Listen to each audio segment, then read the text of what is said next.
कर रहे हैं और उत्तम संदेश संसार तक पहुंचाने का प्रयास कर रहे हैं। वही संदेश जो संतों, महात्माओं, वलियों, गुरु, पीर, पैगंबरों का हमेशा रहा है। और ये पिछले 2 रोज़ भी यही पैगाम अलग अलग ढंग से सबके समक्ष रखा गया। अलग अलग भाषा में उसकी अभिव्यक्ति हुई। जहाँ पर दीवारों और पुलों की बात हो रही है, आज भी कवि महापुरुषों ने इसी थीम को लेकर उसको कविता का रूप दिया। उसमें भी यही दीवारें गिराने की बात और पुल बनाने की बात, दूरियां समाप्त करने की बात, नज़दीकत स्थापित करने की बात। तो इसके लिए साथ ही साथ ये भी साथ संदेश दिया गया कि वाकई ही इस प्रभु ईश्वर परमात्मा निराकार का जो बोध हासिल कर लेता है, उसके जीवन में उजाला आ जाता है, उसके मन में रोशनी आ जाती है, उसके भरमों की दीवार गिर जाती है। जो भरम पाल कर वो सारी उम्र बिताता चला जाता है, जिसके कारण ये दूरियां बनी रहती हैं, वो भ्रम जो हैं उनका नाश हो जाता है। जैसे दीपक के जलने से अंधेरे का विनाश हो जाता है, इसी तरह से ये ज्ञान उजाला पाकर ये भ्रम और भ्रांतियां मिट जाती हैं, जो इंसान के साथ ऐसी जुड़ी हुई हैं जिसके कारण इंसान ये दीवारें खड़ी करता है, जिसके कारण एक दूसरे पे जुल्म और सितम करता है। तो इसलिए महापुरुष संत जन यही संदेश, यही पैगाम हमेशा दिए चले गए हैं कि नाता जोड़ना है तो इस ईश्वर से जोड़ना है, इस पारब्रह्म परमात्मा से जोड़ना है। जितनी तीव्रता से हम संसार के साथ जुड़ते हैं, जितने हम लोभ लालच के साथ जुड़ते हैं, दुनियावी आकर्षणों के साथ जुड़ते हैं, दुनियावी सामानों के साथ जुड़ते हैं, कहीं पर वही तीव्रता, वही इंटेंसिटी हमारी इसके साथ जुड़ने की हो और जुड़े रहने की हो, तो वास्तविकता में हमारा ऐसा सुंदर वजूद हर किसी का बन जाए। और जब इस तरह से इस रूप में जुड़ जाते हैं, फिर हम इंसानों के साथ भी जुड़ जाते हैं। फिर इंसानों से दूरियां रह नहीं सकती हैं। इंसानों से दूरियां इसलिए हैं क्योंकि परमात्मा से दूरी है।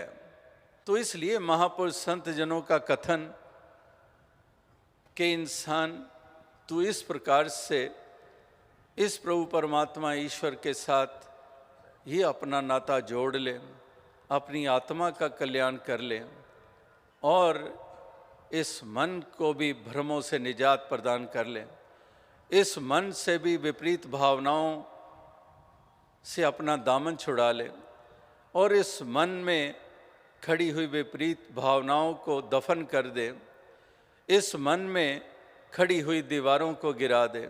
जैसे दास ने कल परसों भी यही कहा है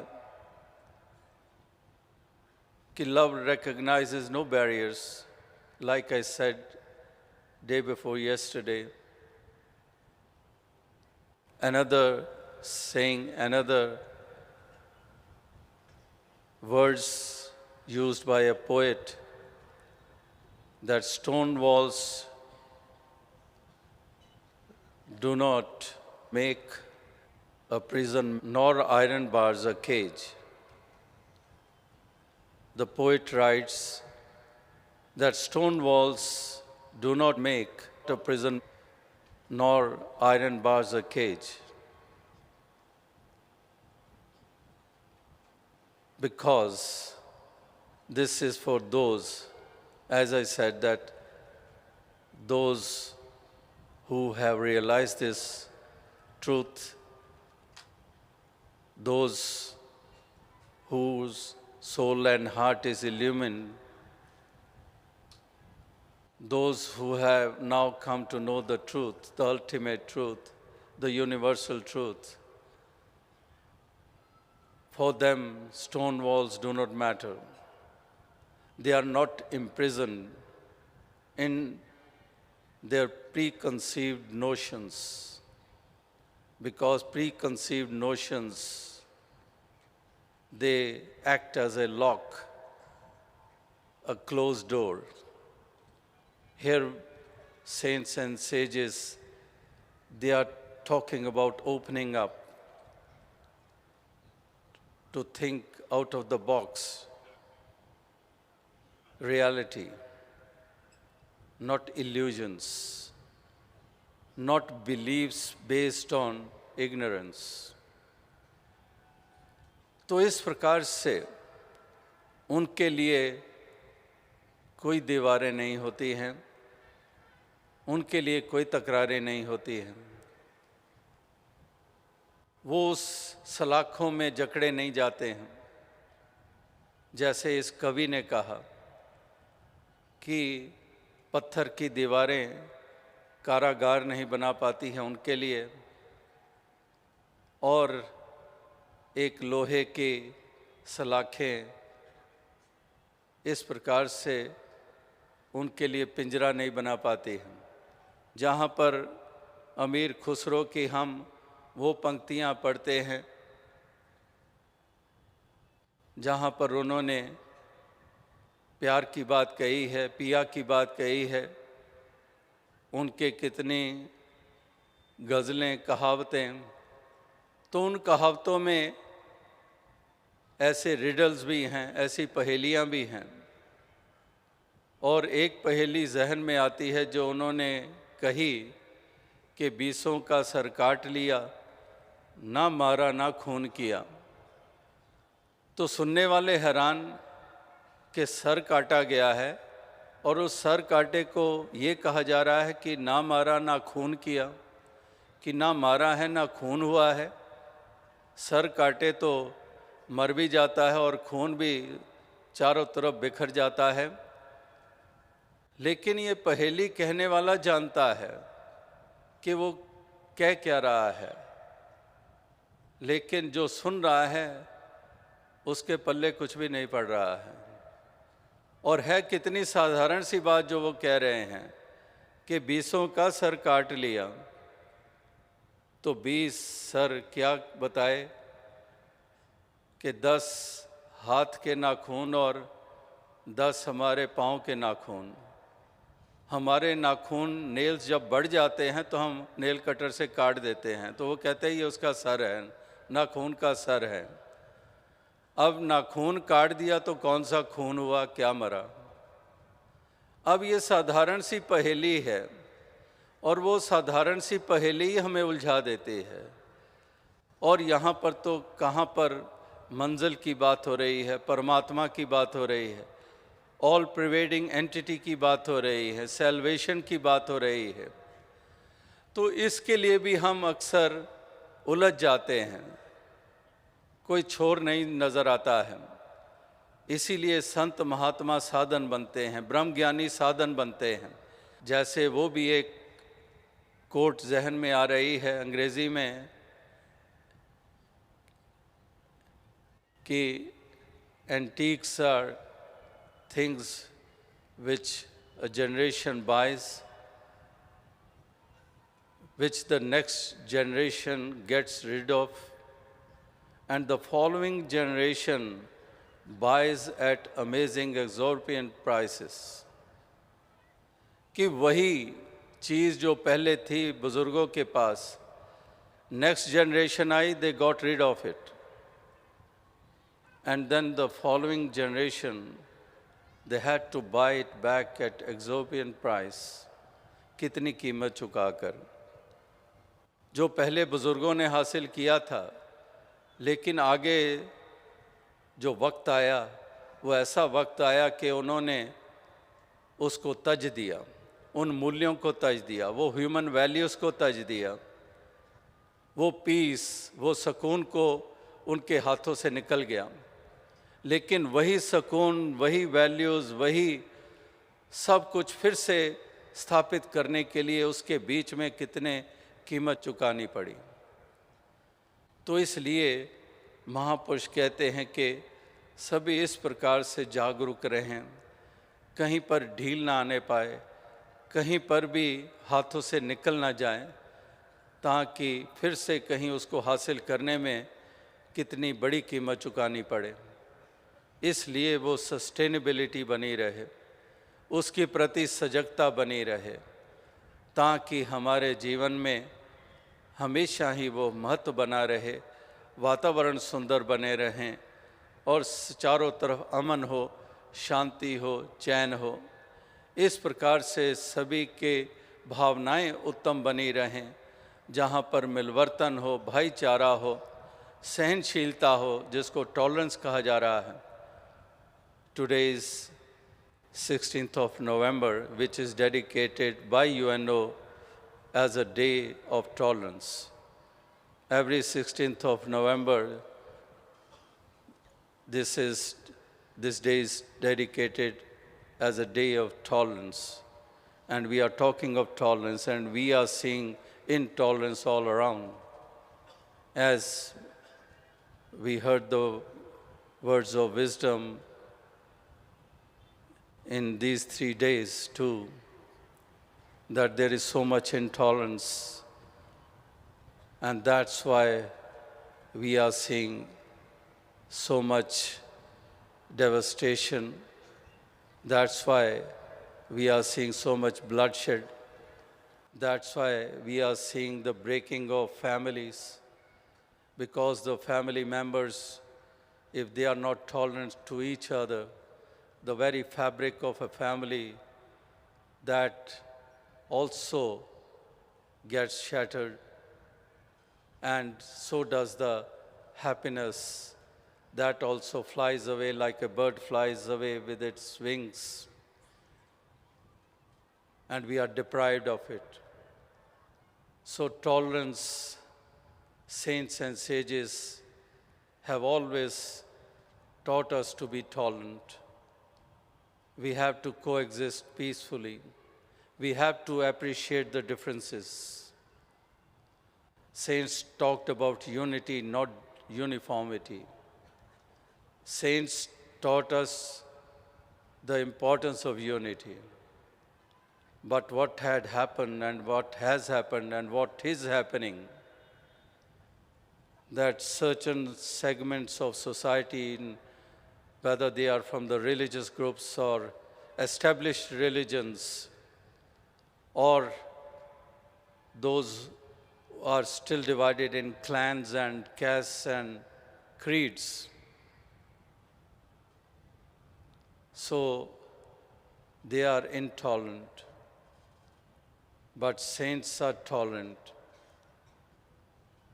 The established religions, they have been taking use of force to convert others, fear psychosis, so that they adopt their religion. They want to bring about uniformity. I wear a turban, you also wear a turban, otherwise you will be no more seen. The prophet I respect, you also respect that prophet.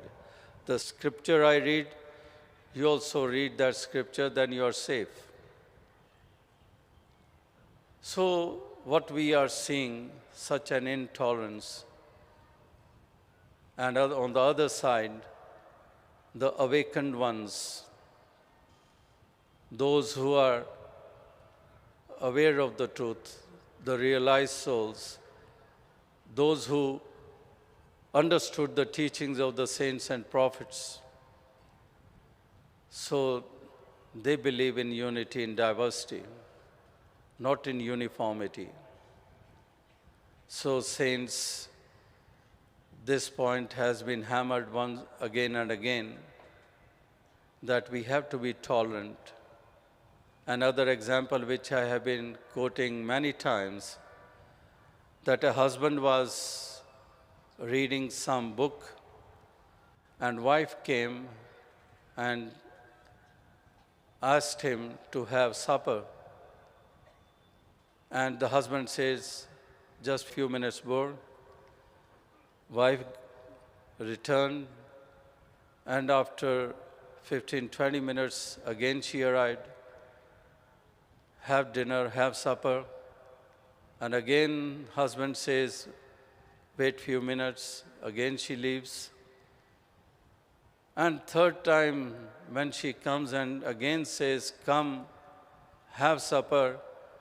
Now, the husband was so restless that the book he was reading, he flung it towards the wife, and the sharp corners of the book, due to that, the wife's forehead started bleeding, got bruised.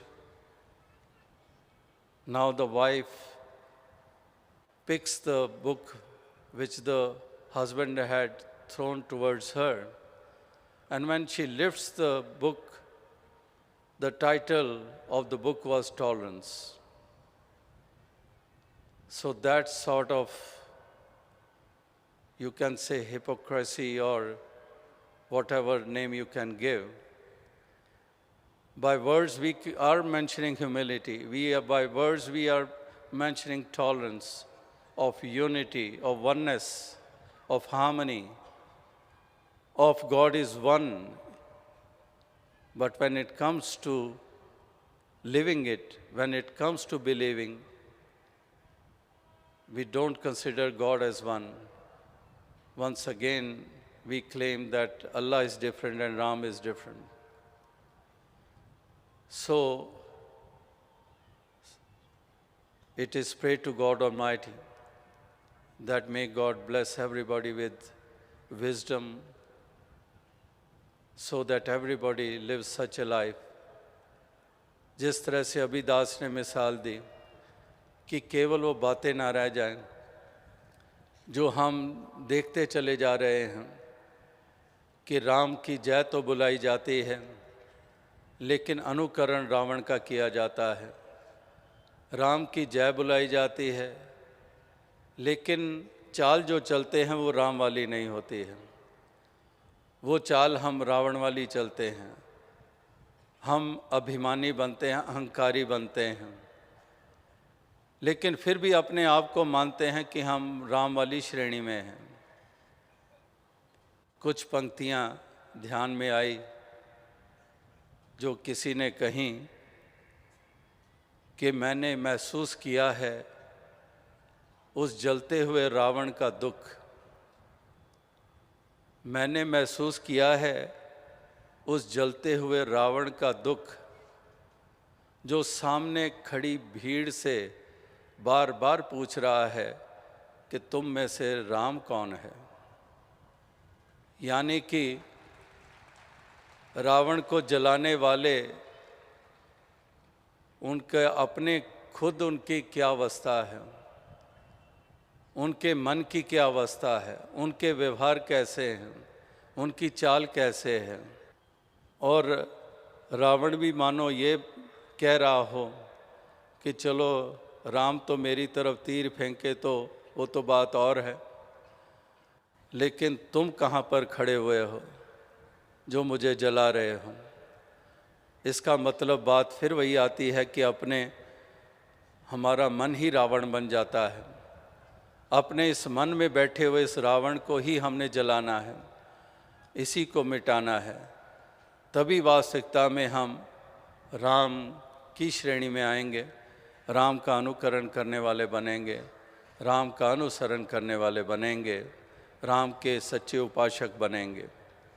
तो दास और अधिक शब्दों का सहारा नहीं लेगा, समय काफ़ी आगे बढ़ चुका है और यही अरदास करेगा कि दातार कृपा करे कि जिस मकसद के साथ ये समागम का आयोजन हुआ, जहाँ पर ये सुंदर रूप बने, जहाँ पर हज़ारों मील के सफ़र, सैकड़ों मील के सफ़र तय करके आप सभी यहाँ पर पहुँचे और इस समागम के रूप को एक सुंदर रूप दिया, जिसमें कितने कितने प्रकार की सेवाएं हुई हैं, कितने प्रकार के तप त्याग हुए हैं और प्रबंधक महापुरुषों ने भी इसमें योगदान दिए, सेवा दल ने योगदान दिया, तमाम साध संगत का महत्वपूर्ण योगदान इसी तरह से और कितनी गवर्नमेंट और सेमी गवर्नमेंट एक ऑर्गेनाइजेशंस ने, डिपार्टमेंट्स ने सहयोग दिया। तो अभी यही अरदास की दातार कृपा करे, आप अपने अपने घरों को लौटेंगे और यही जो यहाँ से महक आपने यहाँ स्थापित भी की और उसको और ज़्यादा मजबूत करके अपने अपने घरों को लौटेंगे, तो वहाँ पर भी यही मानवता इंसानियत को और मजबूत करते चले जाएंगे, प्यार भरे वातावरण स्थापित करते चले जाएंगे और चारों तरफ एक सुंदर रूप देने में अपने योगदान देते चले जाएंगे। सेवा सत्संग सुमिरन करते हुए, गुरसिक गुरसिक का आदर सत्कार करते हुए, कोई गुरसिक किसी गुरसिक की निरादरी ना करते हुए, एक सत्कार का भाव मन में लिए हुए, बच्चे बच्चे का दास बनकर हुक्म के अनुसार, आशय के अनुसार, गुरमत के अनुसार अपने इस जीवन के सफ़र को तय करते चले जाएंगे। यही एक शुभकामना, इसी प्रार्थना, इसी अरदास के साथ दास आपसे इजाज़त चाहेगा। साथ संगत जी, धन